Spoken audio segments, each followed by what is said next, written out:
We do have sign language, so please, presenters, please do speak clearly and slowly so that they can keep up. So without further ado, I'd like to pass the mic over to our moderator today, Sandra Bernklau, representative of the UN Women Fiji Multicultural Office. Sandra, the floor is yours.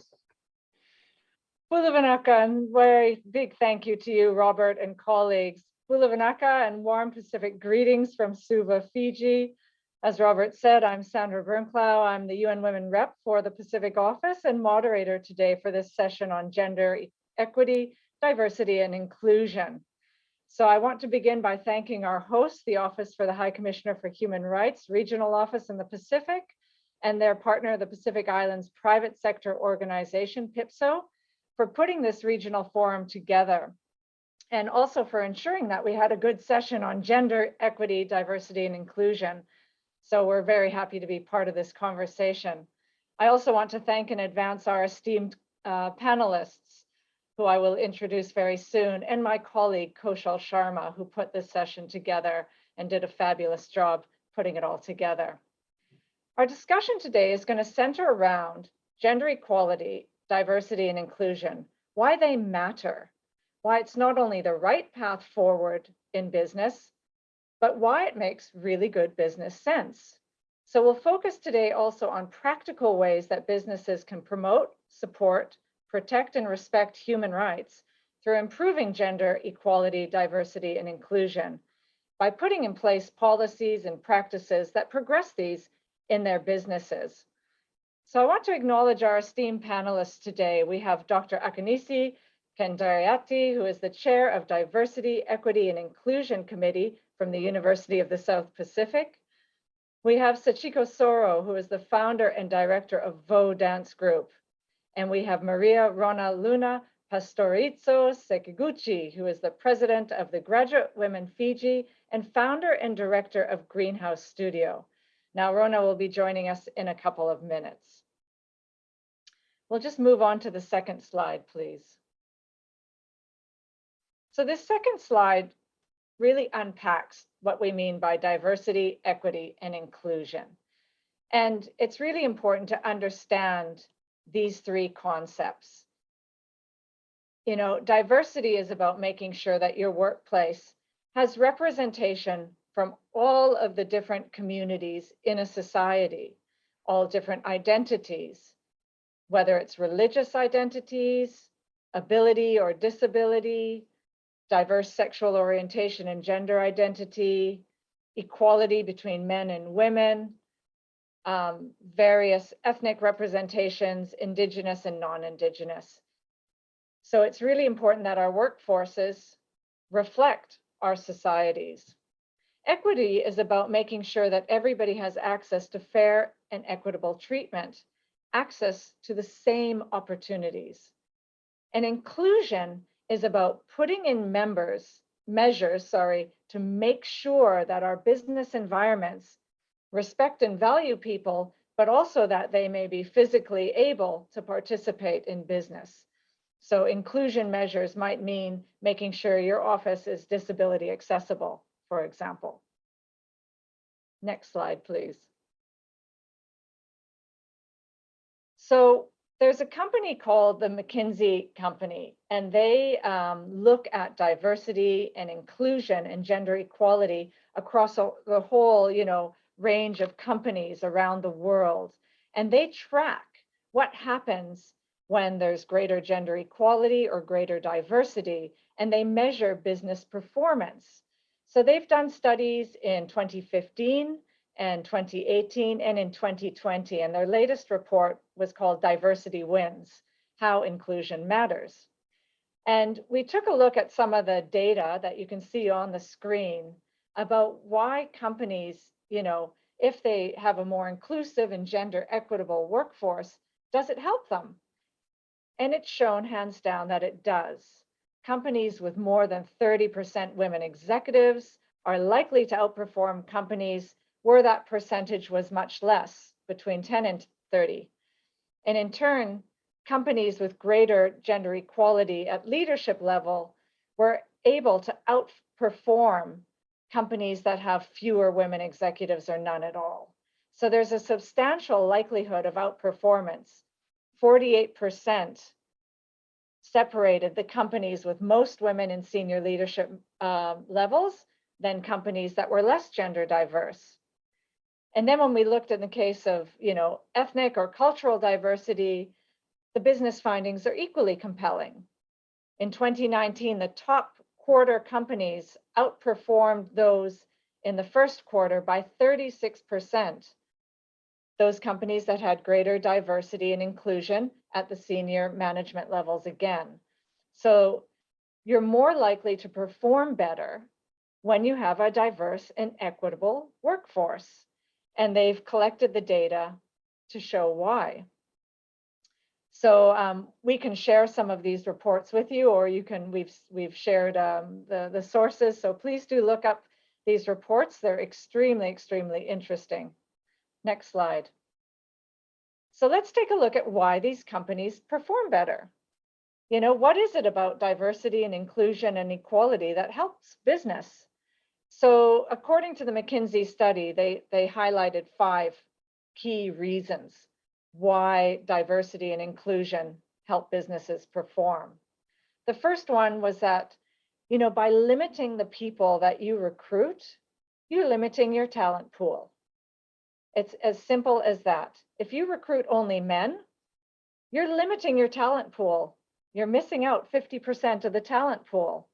By only recruiting one particular ethnic group, you're limiting the talent pool of all the other diverse ethnic groups.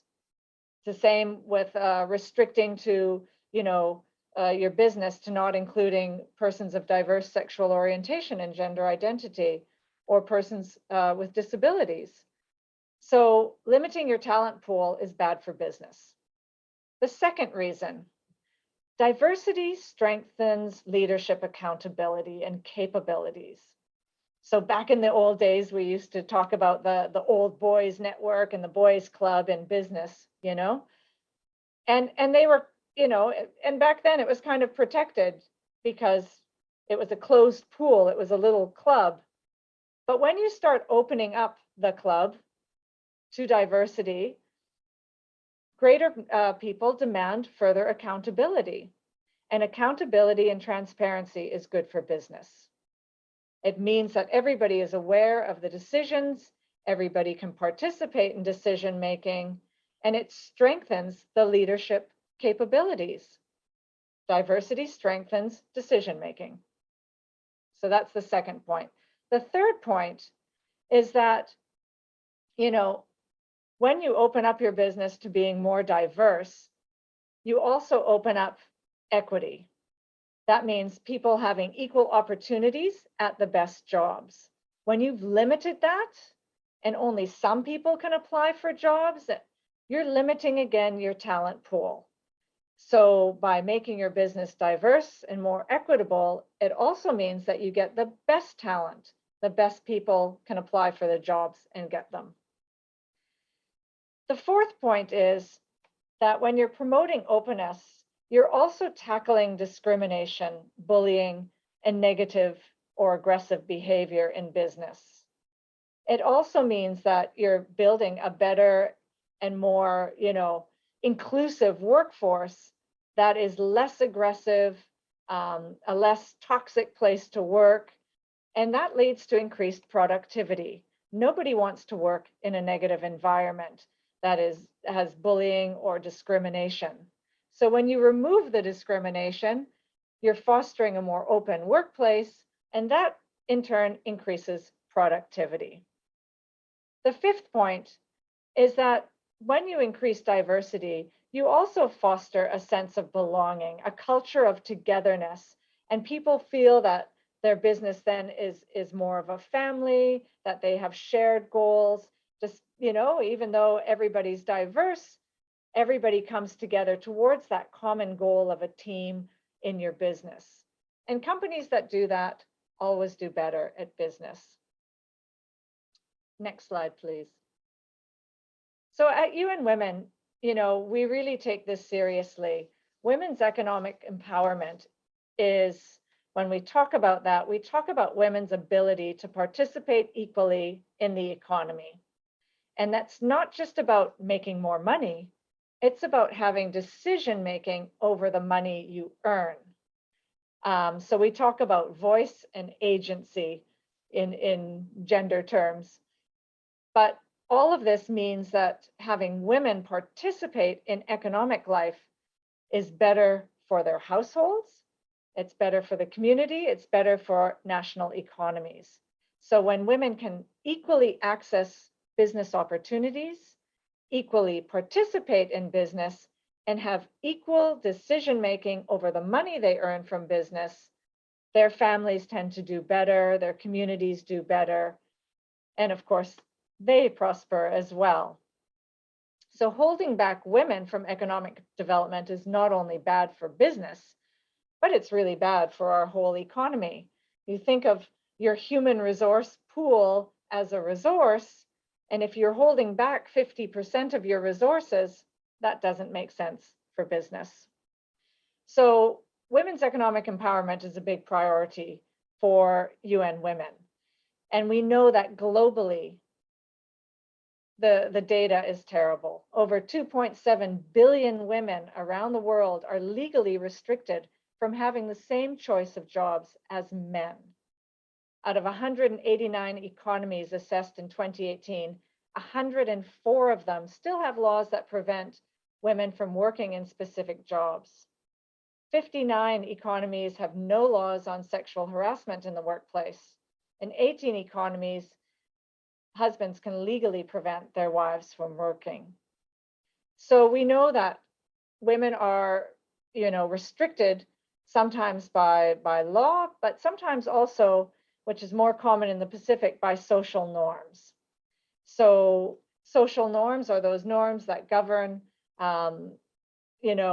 our behavior and set our rules in our society. And I think it's not a secret that in the Pacific, there is an expectation that women take care of the children, take care of the sick and elderly, and take care of the household chores. So you can imagine that's a more than 8-hour-a-day job. And then what time do you have left to participate equally in economic life? So we need to look at also the social norm change that has to happen that will enable women to participate equally in economic life. So I just want to introduce our panel today. We have Dr. Akanisi, who is the Chair of Diversity, Equity, and Inclusion from USP, Sachiko Soro, who's the founder and director of VO, and we have Ronna, who is the president of Graduate Women Fiji and also the founder and director of the Greenhouse Studio. So I really want to thank our panelists for taking the time to share your experiences with us today. While the panel members are speaking, of course, if everyone can mute themselves, we'll also be doing some Q&A. And we're going to have this Talanoa session as a true Talanoa, just informal discussions and questions, and we can ask each other questions. So please treat this very, very informally. So again, thank you so much for taking time out of your incredibly busy schedules to come and be part of this panel. And I want to throw out a couple of questions to start us out. So Ronna, Sachin, you're women entrepreneurs yourself. Tell us about your journey and what kind of challenges you faced as women starting businesses in Fiji. Maybe we'll start with Sachin. Morning, everyone. Thank you so much, Sandra, and everyone here. It's lovely to be here, especially alongside two women that I really admire and look up to and respect very much. So I'm very humbled and grateful to be here today. So I started out, my mom is a very hardworking woman, and she was an entrepreneur, and she also worked in various architecture companies with Sandra's husband as well. So it's a small world. So, she was always sort of, through her example, I never saw any barriers to whatever I wanted to do. It was only when I started to do it myself, I realized, hey, wait a minute, like, why, sometimes like, just silly little examples, like when I would go to meetings with my husband, Like they would not talk to me or look at me or speak to me. They would only speak to him, even though he just happened to be there. Like, and he didn't necessarily know what was happening in the meeting, you know, like little things like that. And just also, and so I ended up like sort of pushing sort of like my husband to the front of a lot of things, and our artistic director, Navitalai, so he's the choreographer of the thing.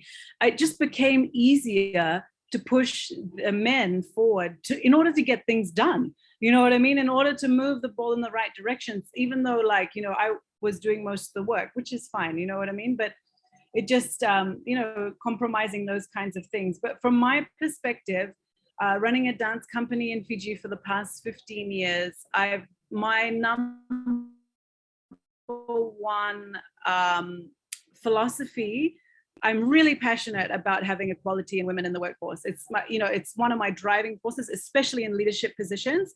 I feel that women bring a whole new perspective on any circumstance, and it's really important that we hear those perspectives because they're intelligent and it makes for better business, like what Sandra said. But my number one philosophy is to support men in the home in order to support women in the workplace.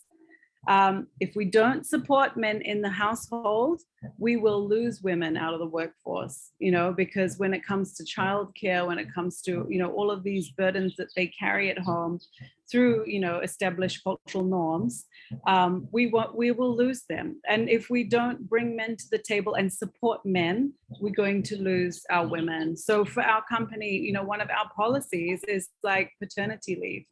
It's not because they might, you know, need to leave. It sends a signal like you're 50% responsible for this child. You are responsible for looking after this child half, you know? So whereas like it's sort of, you know, just assumed that, you know, the woman will do all the child caring and everything.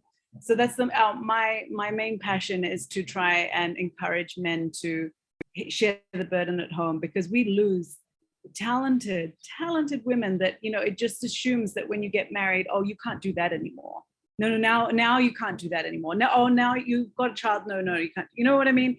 And it's just such a shame. And I like these passionate, educated, you know, experienced women. We need to, you know, help them stay. Sorry, that took way too long, but yeah, you can see I'm very passionate about it. So thank you. I'll pass it on.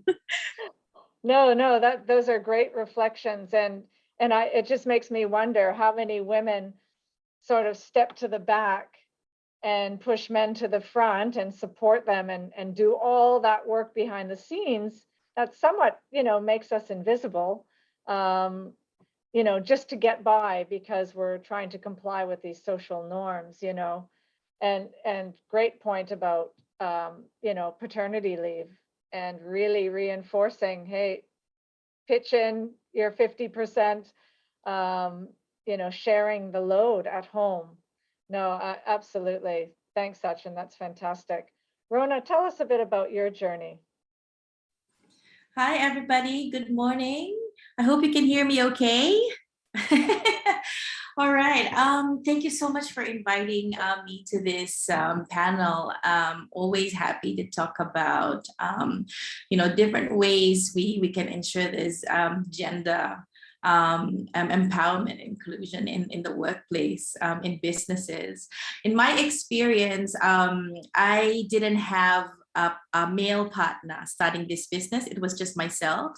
So our clients had no choice but to deal with myself and the whole lot of other women that I hired, because we didn't have any male staff until maybe 2 or 3 years. I mean, from 2014 when we started.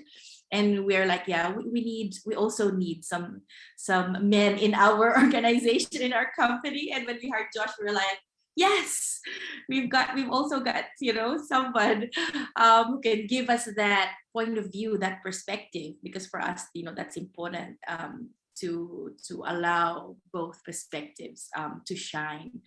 That's how you find creative solutions. You know, according to studies, you know, the best innovative and creative solutions come from a diverse group of very, very different people. And so anyway, yeah, so they had no choice. And I remember going into this boardroom once, and it was, and I'm not going to say where it was, but it was like in a big company here in Fiji, and I was invited to talk about web design and social media to their senior management or their managers. So there was like, he said there were going to be less than 20 people, and I walked in there and they were all male. They were all male. I was the only woman that came to talk about, but what I found fascinating was that the person who invited me to speak was a very respected person in the company. And so when I went there, I mean, I feel like, unfortunately, I mean, that became my strategy later. But, you know, he was well respected. When I came there was already this credibility, perhaps because he already trusted me.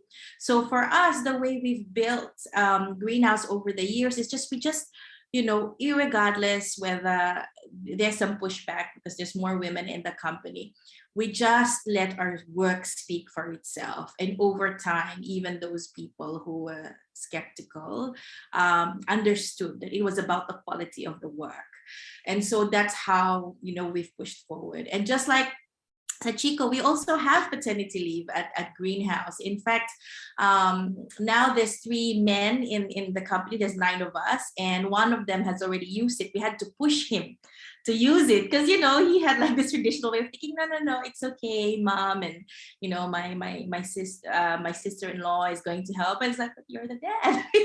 You have 30 days of leave, like, take it, enjoy it, you know, help your wife and your mom. And so I think, yeah, I mean, totally agree with Chico that you need to create an environment to support that. You need to create an environment that speaks that, you know, your philosophy is about this. And so for Greenhouse, even when we started, we speak, I mean, our culture is around work-life integration. That's what we call it. In fact, that's how I started it. You know, as a mother myself, you know, I wanted to start a business or a company wherein I designed, you know, the way we worked, wherein it was around, you know, my life and my employees' lives. So if you have kids, you have to pick them up at the middle of the day. You know, there's no issue. Our culture supports that. You know, it's about, we're hiring you because you're amazing at what you do. And so, you know, so we should support your life dreams and how you want to live your life so that you can even keep growing. That's our philosophy. So it's like, you know, we call it treating everybody like adults. So they clock in, there's no clocking in and clocking out. Like everybody knows, we have meetings, what are our due dates and deliverables, and we help each other out as a team, and we know when things are due and everything. But, you know, we don't say, oh, you can't take your lunch break at 3 because, you know, it's company time.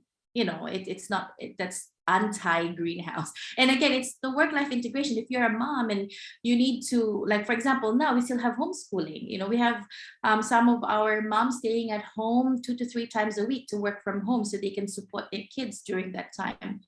And again, that's something that we support and recommend at Greenhouse because we want to keep them and they do amazing work.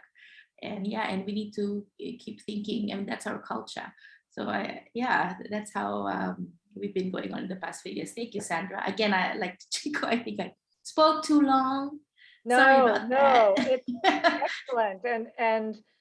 And I loved, you know, the development of a workplace environment that both, you know, sustains diversity, brings diversity into the workplace and keeps people in the job, recognizing people, as you said, as adults, as diverse talents. And so having that flexible work environment without, you know, you have to take your lunch at 1, you have to clock in at 8:30, you have to work till 5:30. You know, I think we're recognizing around the world, and especially in our new Zoom Doom environment, that there are so many different ways we can work. And that 9 to 5 office thing is such an old-fashioned model, and it doesn't support diversity. So we need to change. You know, it might suit some people, but it does not suit others, and especially those of us with kids, those of us with diverse needs. You know, you have to create workplace environments that support diversity and inclusion. So it's a great segue to my next question, which is to Dr. Akanisi. Because you're on the Committee for Diversity and Inclusion at USP, it'd be wonderful to hear what USP is doing in that space and how are you making USP more diverse, equitable, and inclusive. Obviously, USP is a huge, organization. It's a large university. It's different than a business, So, and I know we're grappling with it at the UN. UN is so like bureaucratic. They're trying to figure out how to, have hybrid work and all of that. So I'd love to hear your insights and what the university is doing around diversity, equity, and inclusion. Over to you.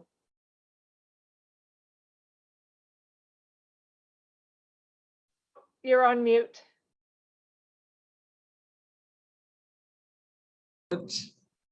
Right. It's good to see friends, the two friends. We've been in the graduate women together, and this is a wonderful opportunity just to catch up and to discuss a very important topic and issue that is dear to all our hearts. And thank you for my friends. I think they brought out a very important, two very important points. That is balance, as particularly for us women, balance in the home and trying to do multitasks within the home, but at the end of the day, recognizing cultural differences and cultural sensitivity and living with the norm so that we can sustain what we do. I think Chico has learned quite a lot just being, we watched her family and, great to have that. And this is what makes life tick. And for me, let me just say, I was the acting chair for diversity, equity, and inclusivity.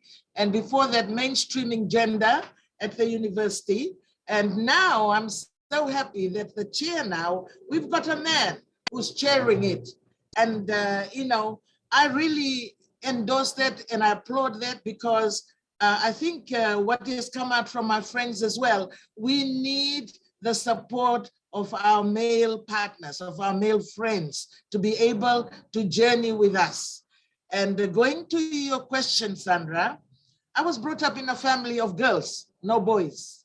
Just a little bit of background why I'm passionate about all this.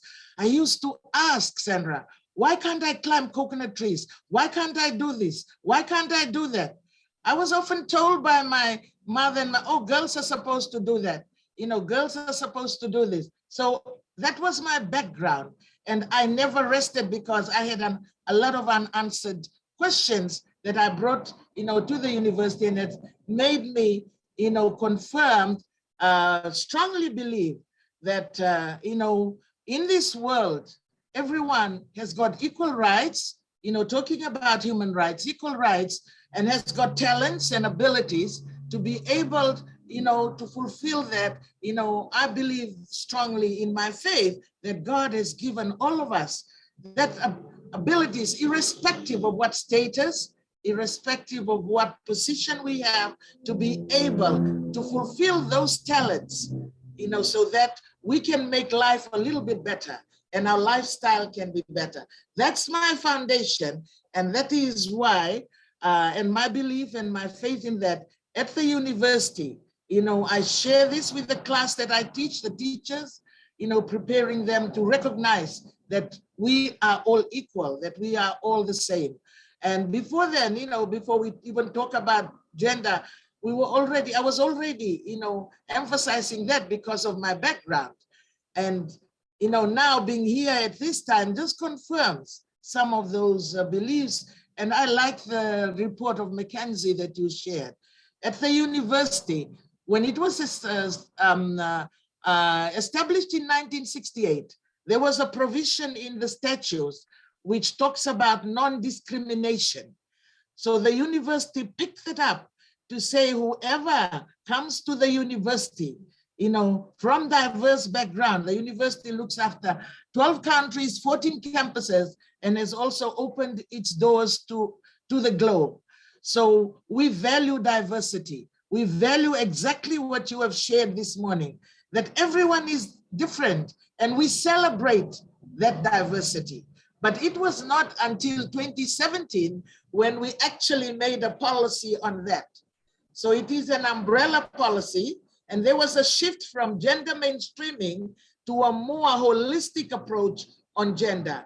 And that's why I'm so excited being part of the journey now at the university with Mr. Chone Nemani. You know, he's well known in Fiji. You know, he's actually chairing it, and I'm so excited. And that was passed in 2017. So we formed a committee at the university, represented with all the sections in the university to ensure that we actually implement. And I'm so happy that senior management at the university and everyone at the university knows that we have that policy, and everybody should celebrate that. And I like your fourth one on the diversity, to promote openness and tackling bad behavior.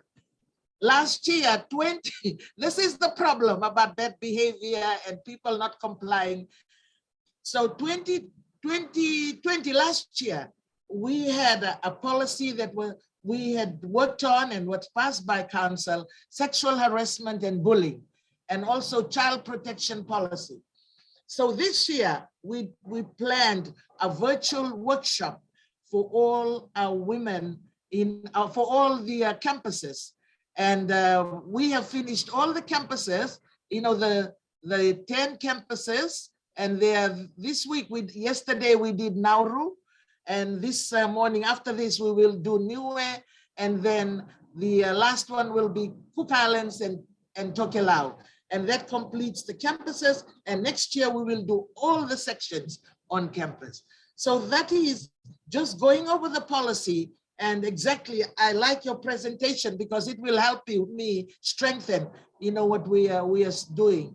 So encouraging the people, you know, about inclusivity. That's why we emphasize a lot of disability. Our disability students has increased at the university. We have been able to make infrastructure, the lift at our faculty, and DFED has helped us with the Center for Disability. So there's a lot of things that are going on because, you know, we are party to the global world, you know, with all the agreement that have been done by the leaders. The 12 countries in the region, they own the university. So, you know, I'm really excited about it, about the workshop and how we said this workshop is mandatory. We need to know about our diversity, celebrate it, and about equity, that there is fair treatment on everybody. The LGBTI, we emphasize that because we still have, you know, we still have attitude against them, and it has become a norm in the society because they, you know, nobody has told them, nobody has said, look, everybody is equal and everybody should be treated fairly. So that is why, let me just say, we're excited. We continue, you know, to share this in workshops, and we form small groups in campuses to sustain this in each of the campuses, that they will continue the workshop. When new students come, they will talk about this to the new students. So it's just not a one-off, but we want to encourage everyone, you know, in the 12 countries in the campuses to be able to talk about diversity, equity, and inclusivity. What does it mean? And getting people, you know about non-discrimination, which is emphasizing their human rights, which is enshrined in all the Bill of Rights in the 12 countries. So it's an exciting time, you know, recognizing all of us, no one left behind, but recognize it at the end of the day, recognizing, you know, about the cultural sensitivity that we have at times, and making sure that we have the male. I want to emphasize that for our counterparts. Many times we do, our women just do it and we talk to ourselves. You know, we need to break that. We need to get, you know, the male to support us. They have to be on the front line, holding the flag about equal participation, you know, about all of us recognizing that we are journeying together in this journey and making the world a bit better than yesterday. I strongly believe that when we only work together with everybody and recognizing and respecting each other about who we are and about, what we stand for and how God has given us those skills and those talents. And nobody is higher than anybody, but we are all, equal in that sense. There may be, different economic status, but we are human, in other words. The humanness must be brought out. And I really like, we must stop bad behavior. We must stop toxic behavior, because this is what is going to draw us back. So it's great, Sandra. Thank you for giving me this opportunity. Yes, thanks. Thank you, Akanisi. You have so much experience, and we're just so pleased to have you on the panel. And fantastic to hear about these policies. It's one thing to know in theory, okay, we need greater equality, but then it's the nuts and bolts of it. How do we actually do it? And we know that governments around the region have signed up to conventions like the Convention on the Rights of the Child, or the Convention, to eliminate discrimination against women, or the Convention on the Rights of Persons with Disabilities. And we sign up to these aspirational goals. But when it comes to business, there's no conventions to sign up to necessarily. There are global human rights norms for businesses. And at UN Women, we've worked with business around the world to form what's called the Women's Empowerment Principles. And they set out almost exactly the same frameworks that you were talking about. So, having policies on sexual harassment, having policies on anti-discrimination, having policies on bullying and aggression in the office, child protection, yes, policies on, ensuring equality of access and opportunity for persons with disabilities. And I know at the UN, we've got now what's called a gender scorecard, where we go and score all the agencies every year to see how we're performing on gender equality internally, like how the UN itself is performing. We need to improve in some places. We also have a disability scorecard for the same reason. Yes. So, these are real structural barriers, right? And, Ronna talked about putting in place flexible work measures. Sachin talked about, really promoting paternity leave.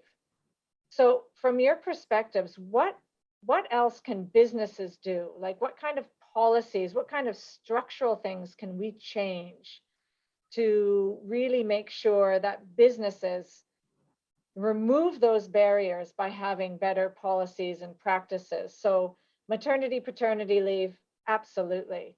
And in fact, in many countries, it's not even called that. It's just called parental leave, and both parents can apply for it, for example.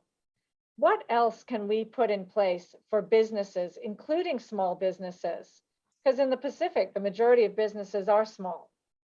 So if it doesn't work in a small business, how's it going to work? So handing back over to you, Ronna and Sachin, what are your thoughts around some of the structural things we can do to increase equity, diversity? Maybe we'll start with you, Ronna. Sure, thank you, Sandra. That's a great question. I think one of the best things that we did this year was we had a partnership with Greenhouse Co-working. We had a partnership with GSMA that allowed us to work with Value for Women. And what Value for Women did for us was we asked them to do a gender diversity and inclusion audit on our business. Yeah, like just an audit, because we signed the UN Women, the Women Empowerment Principles. We did that. And, we openly in our culture, everybody knows we're a small team on what we're about and in what we respect, what we honor. But we wanted to ensure that in all areas of the business, we are actually committing, as we had said.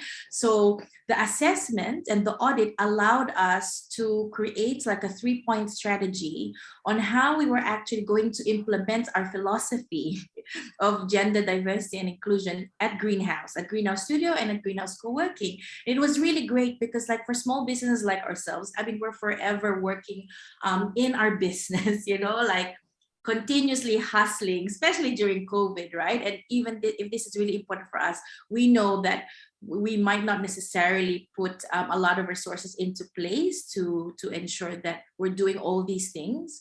And so the audit gave us like a strategy on what are the easiest ways that we can do. Number one, you know, we can just print out, put on our website our gender commitment and inclusion commitment and strategy for our members and our team.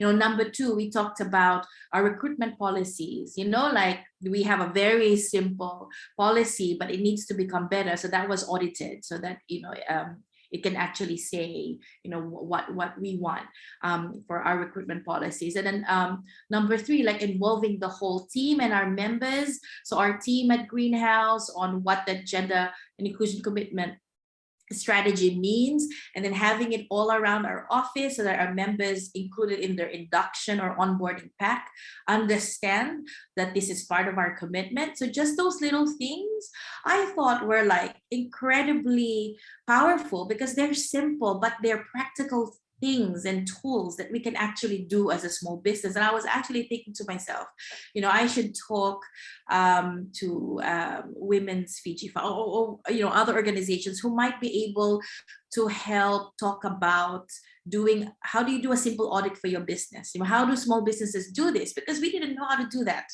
You know, like if there was like a simple checklist and examples, you know, examples of policies, examples of like these, you know, gender commitment, kind of like a post, just examples of things that we could do and how you can audit your small business. I think it'll be really helpful. Yeah, so I wanted to share that was incredibly helpful for us. That's so cool. And, you know, absolutely, if you don't sit down and reflect on all of the little things, you probably would miss some barriers. Like hiring is a big one. You know, hiring is a very big one. Are you sure you're making, you know, that you're not biased, that you're making, you know, your company really open for diversity? Who's on your hiring panel? What kind of questions are you asking? You know, all of that, but also making sure that your office is physically accessible. You know, women and men have different needs. Persons with disabilities have different needs. So putting that together and doing that diversity and inclusion and gender audit is fantastic. And it will help you uncover, you know, the gender scorecard exercise in the UN was really illuminating. And just to let everybody know, I mean, it was kind of funny because we also asked about perceptions and all the men thought we were doing terrific on gender equality, the women less so. So people were coming from very different, you know, understanding of what gender equality, you know, a good performance is.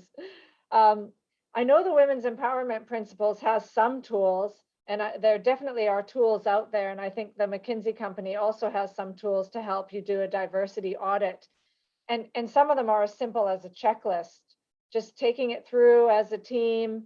Some of them you can hire somebody. So, you know, it'd be great if you could share those resources that you used, Ronna, because I think we don't want small businesses to be burdened with a heavy cost of doing something like this. But if it's an exercise that helps and is practical and helps you monitor, and when we know that diversity helps business, so it's going to help you save money in the long run, you know? Sachin, what are your thoughts on the measures we need to take, especially as small businesses?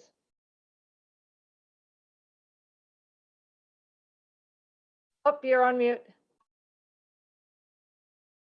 Sorry about that. I'm such a douche. Okay. Yeah, thank you for the question. And Ronna, I loved your idea of like putting the gender commitment on your website, like, because we have a gender policy as well, but no one knows about it except us. And I think the more visible those policies are, the more mainstream it'll become. So that was a great idea. I think like from a wider perspective, like one thing that could really be done is like demand that all board of directors, especially publicly listed companies, must have 50% women, 50%, no less. I mean, they offer some lip service amount of women on boards, but I mean, if we are really to keep these publicly listed companies accountable, they need to have women with decision-making power. I think that will really, really benefit the country, you know, the whole society and the whole economy. It's not because, you know, we demand it, it's because it's smart, you know. I think for me personally, in our company, like we have a child protection policy, we have sexual harassment policies, and it's not only men breaking the sexual harassment policies. Like we have had, I mean, you know what I mean? Like it goes both ways. It's like no one harass anyone, like, you know, but that's usually pretty good. I think for our intake recruitment, like I always go for 60% women, because our policy is that we try to employ at least 50%,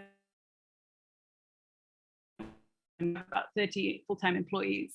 And we want at least 50% women. And the reason I intake 60% is because they have like, I've been monitoring the data over years, and they have a much higher rate of dropout due to like a lot of family influences. Like if they get a long-term boyfriend who doesn't like her doing this, or they, you know, have a family, or like, there seems to be a very higher expectations of what women can do as opposed to what men can do, in my personal experience.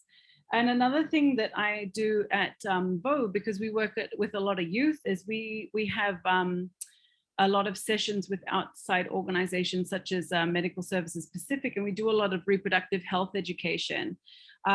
Because sex is such a taboo subject in Fiji, like we don't talk in an intergenerational way about sex.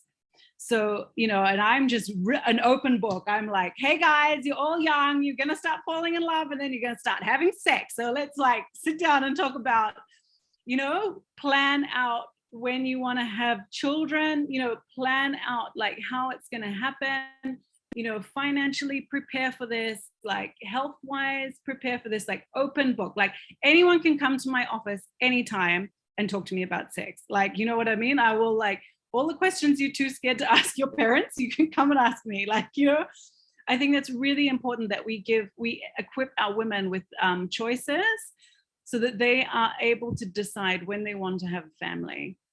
You know, so many people are, you know, they're not equipped with the right information or the right access to reproductive health. And so, you know, they unexpectedly drop out of the workforce, and that was not on their career plan, you know, which is really, really unfortunate. And so we invite MSP to come and talk to the dancers and give them options, and, you know, allow them access to reproductive health, which I think is really, really important. It's something that's not talked enough about here. I'm really, really passionate about women having financial autonomy. I know that you've seen the horrific statistics on domestic violence in this country. And I believe that, you know, when we give our women financial autonomy, it enables them to make decisions for themselves and their kids. You know, gives them freedom, it gives them safety, not only from domestic violence, like in the face of like increasing climate related disasters. Women are going to need to, you know, financially prepare for that, you know, and if we don't give them financial autonomy, you know, they're going to be in a worse position. And if they are in a worse position, then the whole country is in a worse position, because they are half of Fiji. Yeah, so I hope that that's at least some interesting things shared there. Thank you. No, that was absolutely fantastic, and a great segue into the next thing that we're going to talk about. But, you know, you're absolutely right. There's the stuff we can change inside our businesses, but then there's stuff we need to lobby for to change structurally in the country. And lobbying for 50% women on leadership boards of public boards, making sure that government has 50% of women in leadership positions. Absolutely, we need to continue to lobby and advocate, because, you know, women and diversity is missing at leadership at all levels. And so, you know, again, we're losing out on all those skills and talent. So that was an excellent point, Sachin. And segueing into the next thing, which is really like, we have our policies, but then we have social norm change, you know, the social norms and the barriers that hold women back from participating equally. And Sachin, you were talking about, you know, how women just drop out of the workforce, either because of motherhood, or maybe they have a partner who's controlling and doesn't want them working anymore, and how it's really important, you know, for women to have access to the information to better enable them to make decisions about their bodies, their finances, you know, and their opportunities. So I thought that was an absolutely fantastic example you gave of, you know, linking the women in your business to reproductive health services and support and counseling. I think that is so important. Often people don't want to talk about, you know, with their boss about sex or their parents about sex, but, you know, going to you know, sit with a health nurse or a counselor, you know, you're able to have a little bit more distance and talk about these issues, because reproductive health is a real barrier. It's a real barrier, not being able to plan. And then, you know, when you're not able to plan when you're going to have children, you get swept up in a circle of poverty as well, because you're not able to save up enough money to support the child. And then, you know, and then you have another child when you're still not ready, and all of that. I think we all know that. Financial autonomy, you know, is an interesting one, because they used to say, oh, when women start earning more money, men are going to get jealous, so domestic violence is going to go up. But we've actually found that not to be true. That, you know, men knowing that women have financial autonomy actually checks their behavior in many, many instances. And of course, it's a generalization. It doesn't always work out that way. But when women are able to say, hey, I've got money, I can walk out the door the next day, if you know, if we're not being respectful to each other. I think that is very, very powerful. So absolutely. I think financial autonomy, financial decision-making, financial literacy, all of those programs are really, really important. But looking at the social norms, you know, we're still, and it's not just in the Pacific, it's around the world, the expectations of women to handle the household, the children, the caring of elderly, and caring of persons who might be ill in the household. And we saw that in COVID. Women's workload just like, whoo, went up through the roof, because they were caring for the sick, caring for the kids, you know, all at the same time. What can we do to support, you know, women and diversity in the workplaces? We talked about making sure more men are brought along this journey. Absolutely. That's one way. What are some of your thoughts on other ways we can look at, you know, engendering more positive social norms that accept diversity, accept women in leadership? How do we do that? Colleagues, the floor is open. I'm not going to pinpoint any one of you, but if anyone wants to speak, please jump in. It's very important because we are actually socialized into a society, patriarchy society, where male makes decision, take leadership, they are the breadwinners, and the women's primarily, our roles were defined, were assigned how many years back, that we have to bear children, we look after the children. So those assumptions, you know, those assumptions have been ingrained and inculcated in us, and it worked at one particular era of time. So, you know, because society was small and they, you know, wanted to manage themselves, it was, but the world has moved on. Unfortunately, you know, the attitude and the behavior is changing very slowly. That's why, you know, we want visibility, but visibility is there. Women are making it into some top position, but still we want equality in that. But what you said is very important. The structure, has to change. Policy has to change to put in some of that. Some have changed. Some policies have changed. And I think, they are so many men who have come on board. And we thank Robert and Joshua and the ones who are making, supporting us in this. They are aware, but we still need a lot of education, for them, creating awareness for them to be able to understand about diversity. And, I still believe when we look at diversity, we're being inclusive of everybody in the society. And, getting people to come in and be part of the business. The disabled one, I want to call them inclusive group, and the LGBT.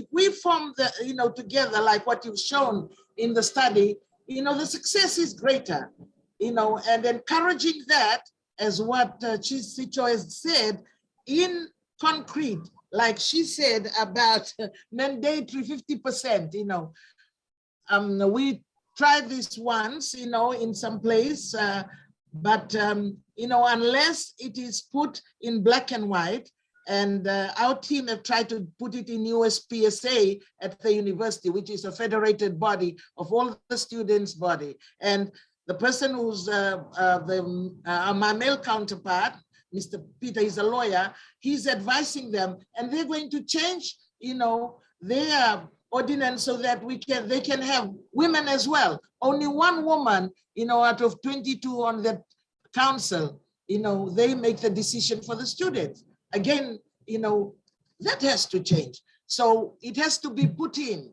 And I think, one way, if we're going to change, structure, there's some things has to be put in, mandatory. If you put it in, then people will know that they will have to work for it.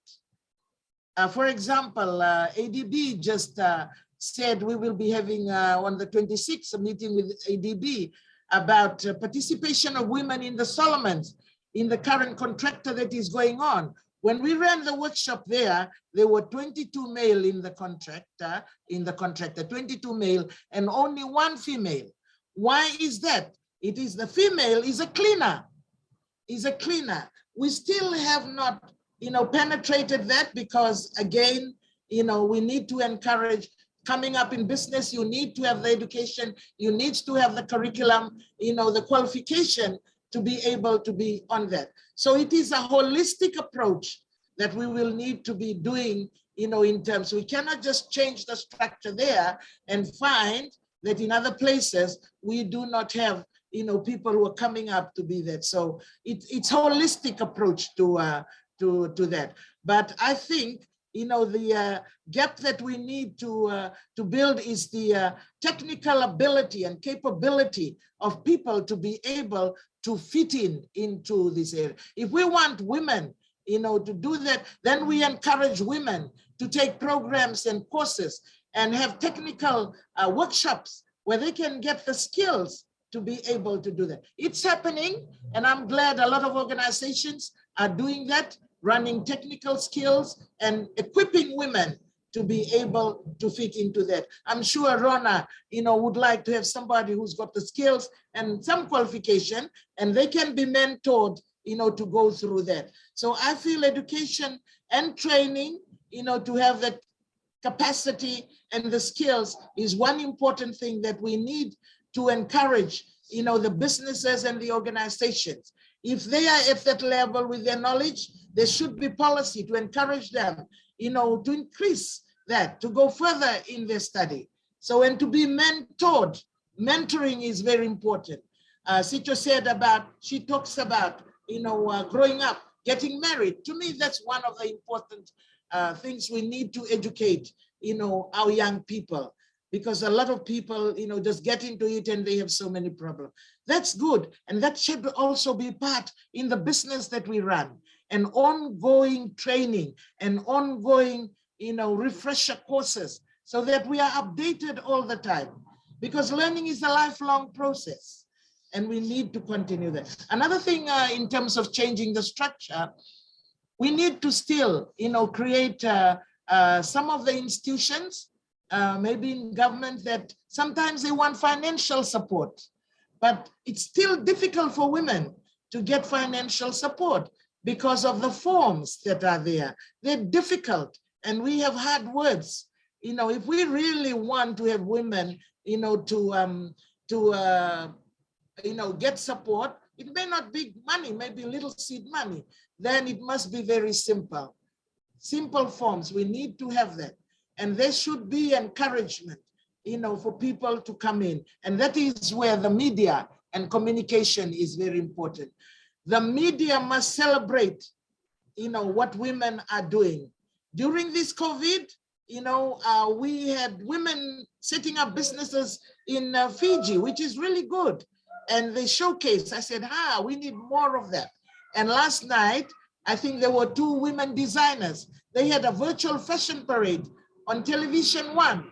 And I was clapping my hands because beautiful designer, they just decided to get together, but they are of one particular gender.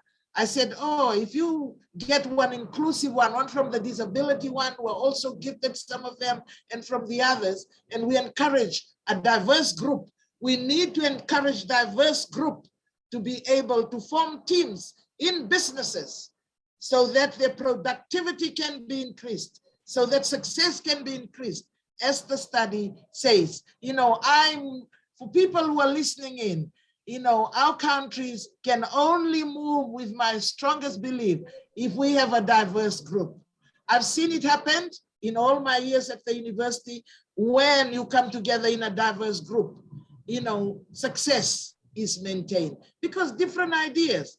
Please, we should not devalue anybody if they're sitting on a wheelchair or if they are going on crutches. They have great ideas, I've found. And so I just want to say that, so that diversity is maintained. We need to continue to celebrate and encourage diversity, particularly, in our society. That still need to be a breakthrough in that. Thank you. Thank you so much, Akanisi. Wonderful, wonderful interventions. And I totally agree. We have to have the opportunities for training and mentoring. We also have to bring men along in this journey to appreciate diversity and not see it as a threat. I think it's no secret in the Pacific, women are outperforming men in school. But then when it transfers to the workforce, there's a change. So we need to understand, why is that change there? Why are women dropping off and not exceeding in business when they're exceeding so well in training in school? And, all of these measures are absolutely so critical. And very glad that you brought up the access to financing. Running a small business is so complicated that, accessing finance, registering your business shouldn't be. So setting up a simple process, a transparent process, access to small grants. People don't need big money, but they need access to small grants. These are still some challenges. Now, I've been told by the team we have to move on to questions. So if it's okay with the panelists, we'll open the floor for questions. Colleagues, please put your questions in the chat, into the Q&A chat. I've got the Q&A open, or you can just put them into the chat, or, either which way we can see the questions. I'm just reading through the chat here. We've talked about, we've got some suggestions that there needs to be solidarity in civil society in supporting human rights defenders and women's human rights. Thank you so much for that. Acknowledging the Business Coalition for Women in Papua New Guinea, who do fantastic work. Thank you, Fiona, for putting that in the chat. Acknowledging the really important point about raising access to sexual and reproductive health rights, and getting workers to be able to have access to sexual and reproductive health services. And then also an acknowledgement of the gender audits as such an important and really good tool, and involving men in those. Colleagues, is there any other questions? Everybody online is being very shy, but we have 60 participants. I'm sure many of you have questions. Ronna, you were going to discuss one of your points. Why don't you go ahead? Thank you, Sandra. No, I was just saying that in addition to what Dr. K was saying, that definitely to, I mean, the training and education is always so important for both men and women, right?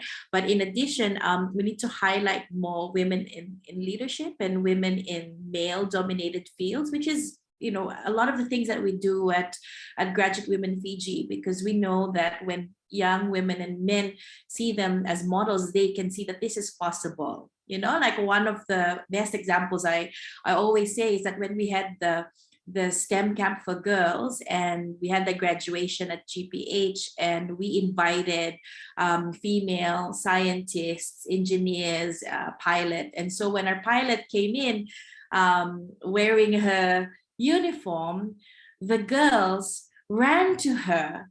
And it was such an emotional moment because, you know, we realized that they had never met a female pilot before. They thought it wasn't possible, not until they saw another woman actually there, you know, someone here from Fiji, you know.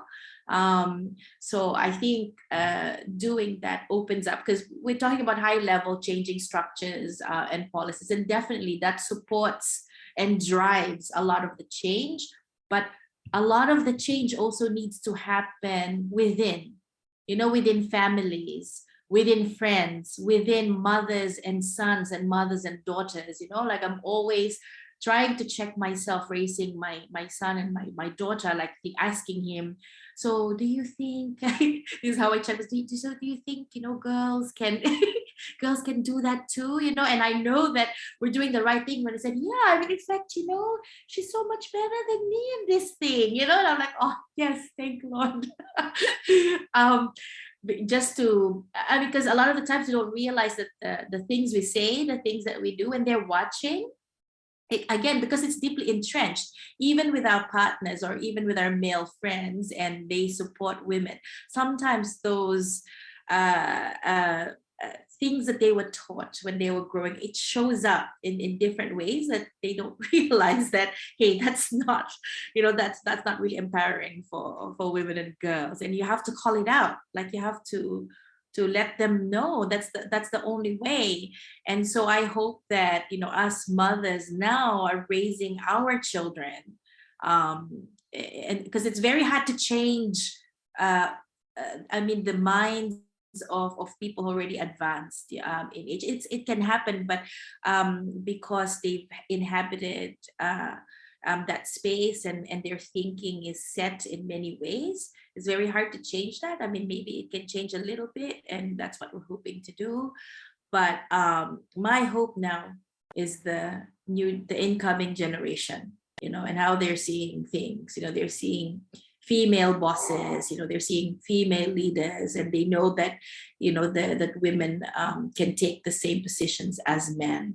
Certainly that's how, you know, I see it. And I mean, last point as well is that women too need to continuously open doors for other women. I mean, that's one thing that I truly admired with Graduate Women Fiji as well. Like Dr. K was one of those people, and Lily, you know, rest his soul, and Zakia, you know, always encouraging the younger women to take the next executive roles, you know, and not being a barrier to the incoming emerging leaders. I mean, here at Greenhouse, like my son says, oh, so Auntie Karen is now the boss. Said yes, you know, she is, like, she's now the boss of Greenhouse. Like, just him understanding that. And I remember former Minister Vuniwanga said that too, you know, we need to always try to open doors for emerging female leaders in any field. And I really respect that and truly believe in that too.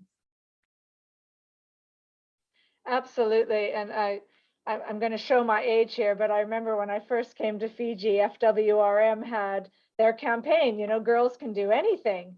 And I remember seeing the pictures of then Justice Shamim, you know, and other women who were really, you know, breaking barriers at that time in the 90s for women in Fiji. But it's still so important. It's so important to visibly see women in non-traditional and in leadership roles. It really does matter. So absolutely, and you know, raising kids, it is a slippery one, isn't it, Ronna? You know, you're checking your own biases all the time, like trying to make sure that your kids aren't fed this usual, you know, boys do this and girls do that, and it amazes you as a parent how ingrained that is. So we've got some great questions. So I'm going to go to one question in the chat, and then I'll move to the Fiji Hub for another question. The first question is, what is the role of the labor movement in securing women's rights and employment conditions, for example, maternity leave in the Pacific? We know that exploitative employment practices are common in some industries. So maybe we might have somebody from ILO online or somebody from one of the unions online. I definitely know that ILO is doing a lot of work on Convention 190 on sexual harassment in the workplace, and also the ILO sets standards for employment in the Pacific, and different countries are signatories to those. And definitely unions around the world have been critical in advocating and putting in place rights for all workers. Sachin. Yeah, that's a really great question. And I think that like in Fiji at the moment, the unions is sort of not that strong. But one thing that we are doing in the Dance Society at the moment is with the support of ILO, we're starting the Fiji Islands Dance Association, which at our initial consultation had 22 dance companies that represent sort of like almost thousands of people working in the dance sector in Fiji. And so one of the things that we want to do through this Fiji Islands Dance Association is because a lot of the creative industries, they work informally. The businesses are not registered. Their employees don't receive FMPF, like all of this kind of thing. And it's helping those small, like family-run businesses, helping them with the step-by-step process of becoming formalized, like opening bank accounts for the employees, setting up the FMPF and stuff, and sort of really communicating what's the benefit for all of the employees. And there's a lot of women-run businesses in this space, in the creative space there, but it's mostly informal. And because it's informal, they can't access grants, they can't access these government opportunities when they come up. So one of so there's the Fiji Islands Dance Association that's through this ILO project, and also VAVA, which is the Visual Arts Association, which is the visual artists. And hopefully we're merging all of the musicians, theaters under a creative council under Fiji's Commerce and Employers Federation. And that's just one of the steps we're taking small incremental steps to help businesses help their staff, you know? I don't know if that's relevant to the question, but hopefully it's interesting. No, I think it is. And I think unions are often not highlighted enough as key bodies that protect workers' rights, and including diversity, gender equality, and inclusion. You know, if you want to thank anybody for maternity and paternity leave, thank a union. If you want to thank, for a limited hour of work week, thank a union. You know, they're often the silent partners behind all of those workers' protections and rights. And I think it's really important to form those unions or associations because as a collective, you definitely have more voice and power than you do by yourself. Now, I believe we have a question in the Fiji Hub that can be asked live. Over to the Fiji Hub for your question.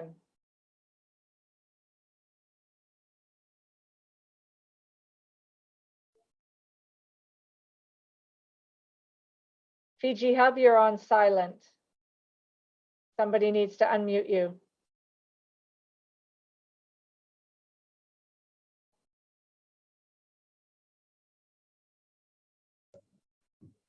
There we go. Hi. Hi, Sandra. Thank you. Hi. Our question was about just if anyone would like to share any examples of work with women with disabilities. Sorry, our question is if any of the women panelists have any experiences or learnings about working with women with disabilities in the different areas that you're in. Excellent. So panelists, if you can share your experience of working with women with disabilities. I know it's something that the UN is also, working on. We have the disability scorecard to make sure that our businesses and our operations are actually accessible and can accommodate persons with diverse disabilities as well. So over to you, Sachin, go ahead. Yes, we've worked with a lot of dancers with disabilities. We've had deaf dancers. We have one now that's almost completely blind.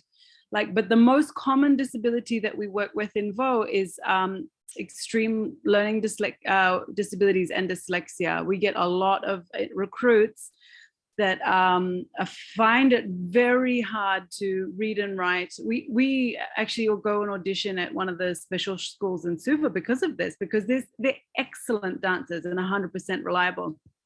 Like one of our dancers that we recruited in Suva from a special school, she's just really hard learning disabilities. She's now dancing professionally in China for 3 years. She came back to Fiji and bought her family a house. And everyone just sort of discarded her and thought, oh, well, she won't amount to much, and she's, dancing on the world stage now.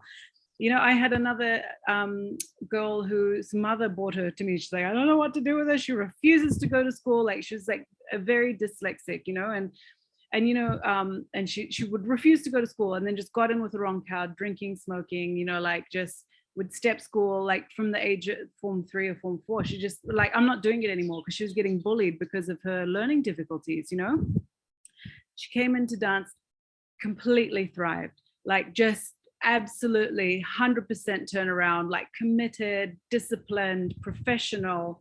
And now she's been working professionally and she's older now, and what happens to these people? Why are we not acknowledging different kinds of intelligence? Just because they're not, falling down the sort of, I don't want to say academic because, dance is a form of academia, but, we need to acknowledge different forms of intelligence and how they occur. And just because someone has, a learning difficulty in English or maths or science doesn't mean that they cannot thrive and given a different set of circumstances. So yeah, I really think that that's something that probably needs to be acknowledged or looked at within the school's curriculum. Yeah, thanks. Excellent, Sachin, fantastic example. And just Sandra, I just love that. Sandra, I just love what Chico said about recognizing different forms of intelligence. I fully endorse that because that emphasizes, the diversity we are talking about inclusivity, that everyone, has got abilities in some ways or another, in skills. I think, again, unconsciously our attitude about the disabled group, that we often put them aside. And, but we've moved, we've progressed. I can say that from the university, I, in my faculty, when I was there at the Faculty of Arts, Law and Education, the first law student on wheelchair graduated. He is from Solomon Islands. I know he's working there now. And there was a big celebration and the media talked about this. And I was happy because I said to the campus director, make sure this is in the media, make sure everyone in the country knows about this and we celebrate. And I think that's the way we can educate the community about, people are still intelligent in their various ways. There are some very good artists, who are disabled. They have, good business. They sell all those, we know artists that we're talking about in Fiji, his artwork is to sell. So I just want to thank you, Chito, for that. Thank There are you. different Thank you, ways Akanisi. of recognizing and celebrating for them to be involved in the team in business. That's what I'm saying. Get them to be involved, get them to be part of the group. I just want to mention that before I miss out. Thank you. No, absolutely. And then another great example of how diversity improves everybody and improves businesses. Ronna, over to you.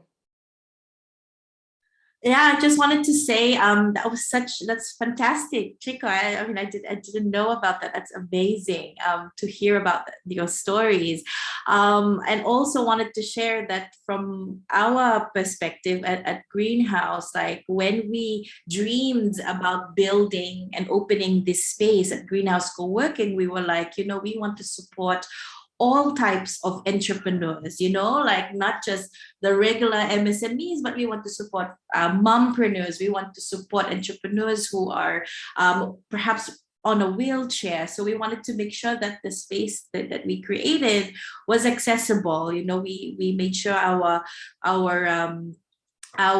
landlord built us an accessible toilet. Like we looked at our kitchen, we invited a friend who is on a wheelchair just to check out the space and see what it's feeling like. Is it really accessible, for her?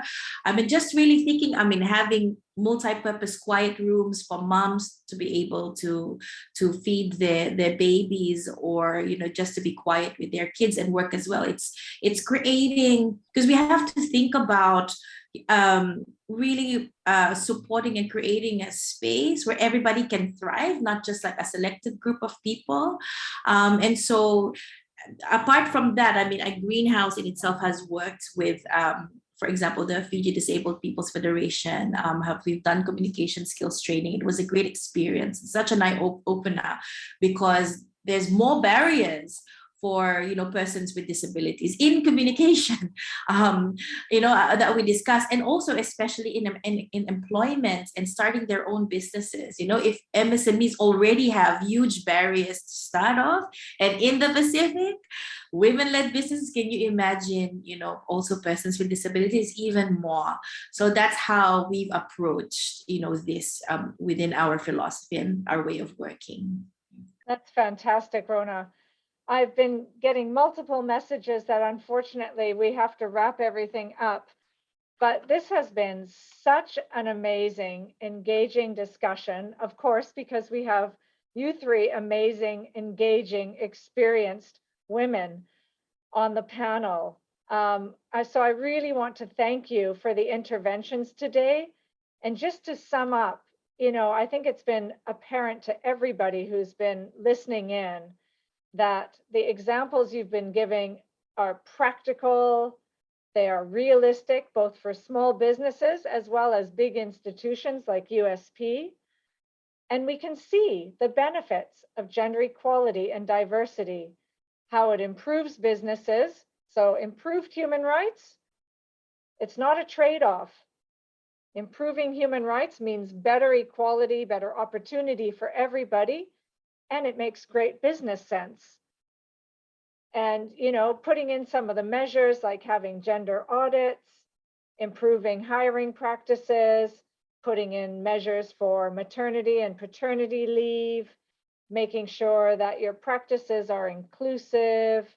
All of these things have improved your businesses, and you've given such fantastic examples of how they have. But there are also measures that are relatively easy to put in if you have good political will. And then, of course, we also have to keep up the fight to advocate for improvements nationally. National boards, national leadership, making sure that diversity, equality, and inclusion happen not just in business, but in our governments, in all of our leadership spaces. So with that, I want to thank you all so much. Fantastic comments in the chat. Thank all the participants. A big thank you again to OHCHR for supporting this panel, and to my colleague Kaushal Sharma, who organized everything. She's brilliant. So a big hand to Kaushal. Thank you. Thank you so much, colleagues. Back over to you, Robert. Thank you very much, Sandra. Thank you, Sandra, for leading such an interesting discussion. The empowerment of women is such an important driver towards peace, prosperity, and advancement of human rights. So it's great to hear from all the panelists. Just to say, I really enjoyed the discussion. I'm personally on paternity right now, which is taking a couple of days. So I think it's important that we show what we're actually preaching, to people as well, and lead by example. Yeah. So I'd like to thank you all again. Thank you, and thank you all again. And we'll reconvene in 5 minutes for the next session, which is labor law, social dialogue, and human rights in the Pacific. So thanks again.